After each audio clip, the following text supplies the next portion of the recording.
मैं मोदी जी को कहना चाहता हूं, भ्रष्टाचार से अगर लड़ाई लड़नी है तो केजरीवाल से सीखो। तो उन्होंने एक मैसेज दिया है सारे देश को कि अगर मैं केजरीवाल को गिरफ्तार कर सकता हूं तो किसी को भी गिरफ्तार कर सकता हूं। शिवराज सिंह चौहान जिसने मध्य प्रदेश का चुनाव जीत के दिया इन लोगों ने, शिवराज सिंह चौहान ने उसको मुख्यमंत्री नहीं बनाया, उसकी राजनीति खत्म कर दी। मैं बीजेपी से पूछता हूं, आपका प्रधानमंत्री कौन होगा? अगर इनकी सरकार बनी तो पहले अगले 2 महीने में योगी जी को निपटाएंगे। ये मोदी जी अपने लिए वोट नहीं मांग रहे हैं, मोदी जी अमित शाह को प्रधानमंत्री बनाने के लिए वोट मांग रहे हैं। जिस राज्य के अंदर ये चुनाव हारेंगे उसके मुख्यमंत्री को पकड़ के जेल में डाल दो, सरकार गिरा दो। केजरीवाल सीएम पद से इस्तीफा क्यों नहीं देता?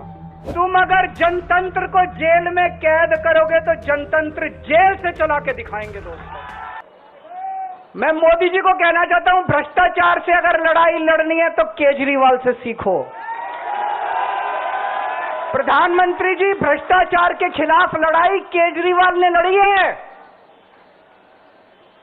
2015 में जब दिल्ली में हमारी सरकार बनी थी, हमारे एक मंत्री का एक ऑडियो मेरे पास किसी ने व्हाट्सएप कर दिया।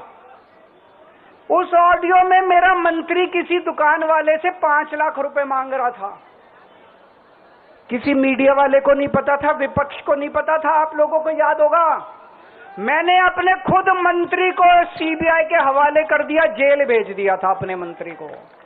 ये होती है भ्रष्टाचार के खिलाफ लड़ाई। केजरीवाल को क्यों गिरफ्तार किया? केजरीवाल को गिरफ्तार करके उन्होंने एक मैसेज दिया है सारे देश को कि अगर मैं केजरीवाल को गिरफ्तार कर सकता हूं तो किसी को भी गिरफ्तार कर सकता हूं।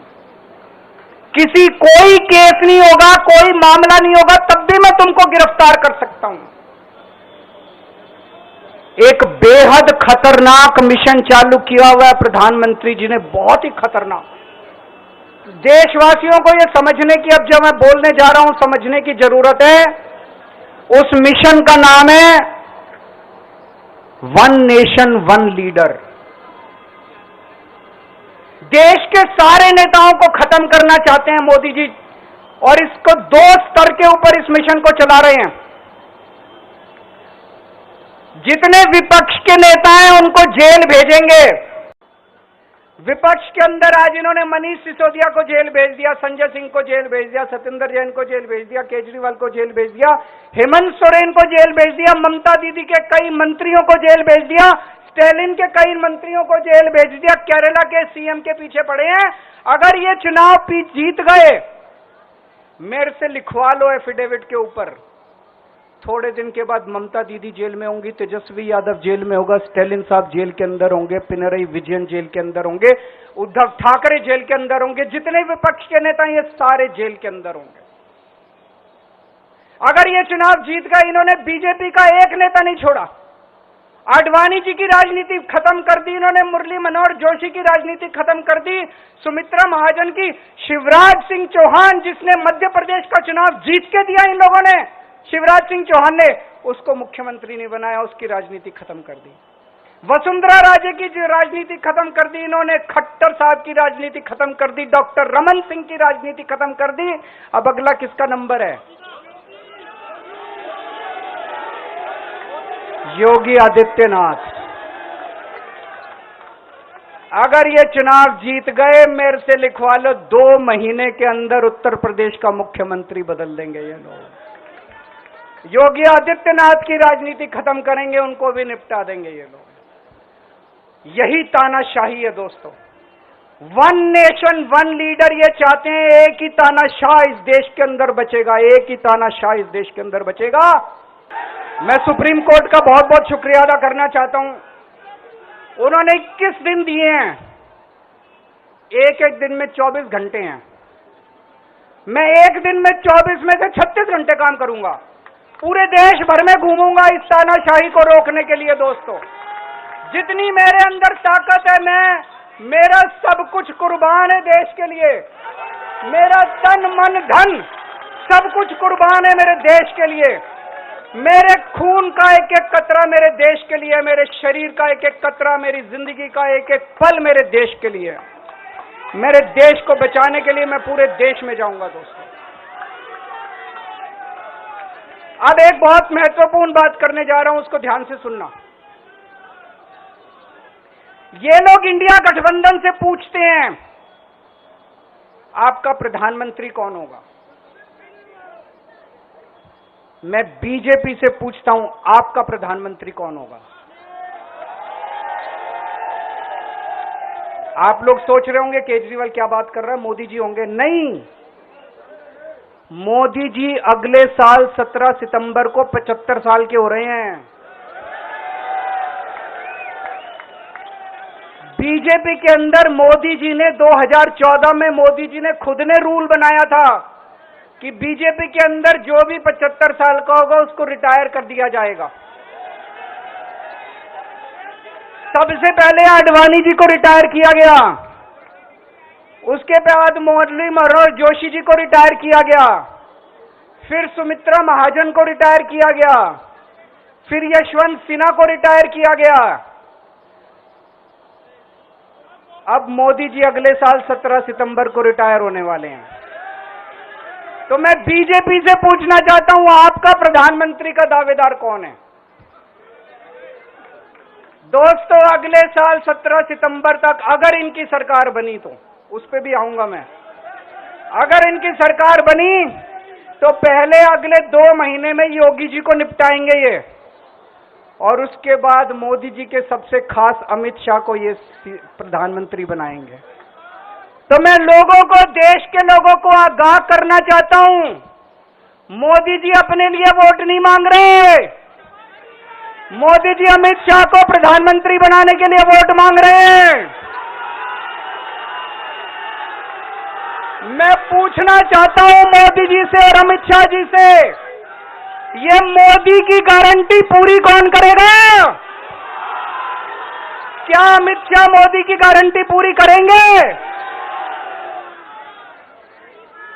जब आप अगर जो वैसे तो मेरे को लगता है, मैं भी आऊंगा उसके ऊपर, मुझे नहीं लगता इनकी सरकार बन रही है, लेकिन जो बीजेपी को वोट देने जाएं वो ये सोच के जाना कि आप मोदी जी के नाम पे वोट नहीं दे रहे, आप अमित शाह के नाम पे वोट दे रहे। दोस्तों, अगर मैं गलत हूं तो मेरे को बताना, हरियाणा में इनकी सीट कम हो रही है, राजस्थान में कम हो रही है, कर्नाटक में कम हो रही है, दिल्ली में कम हो रही है, बिहार में कम हो रही है, महाराष्ट्र में कम हो रही है, कर्नाटक में कम हो रही है, बंगाल में कम हो रही है, झारखंड में कम हो रही है। बढ़ कहां रही है? यूपी में कम हो रही है, बढ़ कहां रही है? बढ़ एक भी जगह इनकी सीटें नहीं बढ़ रही हैं। मेरा अपना मानना है, और सट्टा बाजार में भी वो जो चल रहा है, इनकी 220 से 230 के बीच में सीट आ रही है, उससे ज्यादा सीट नहीं आ रही है। जब मैं जेल के अंदर था तो कुछ लोगों ने यह मुद्दा उठाया, केजरीवाल सीएम पद से इस्तीफा क्यों नहीं देता। दोस्तों, केजरीवाल को कभी किसी पद का लालच नहीं हुआ। मैं यहां मंत्री, मुख्यमंत्री, प्रधानमंत्री ये सब बनने नहीं आया। इनकम टैक्स में कमिश्नर की नौकरी करता था। कमिश्नर की नौकरी छोड़ के दिल्ली की झुग्गियों के अंदर 1 नहीं, 2 नहीं, 3 नहीं, 10 साल तक मैंने दिल्ली की झुग्गियों के अंदर काम किया है, सुंदर नगरी और नंद नगरी की झुग्गियों के अंदर, इनकम टैक्स कमिश्नर की नौकरी छोड़ के।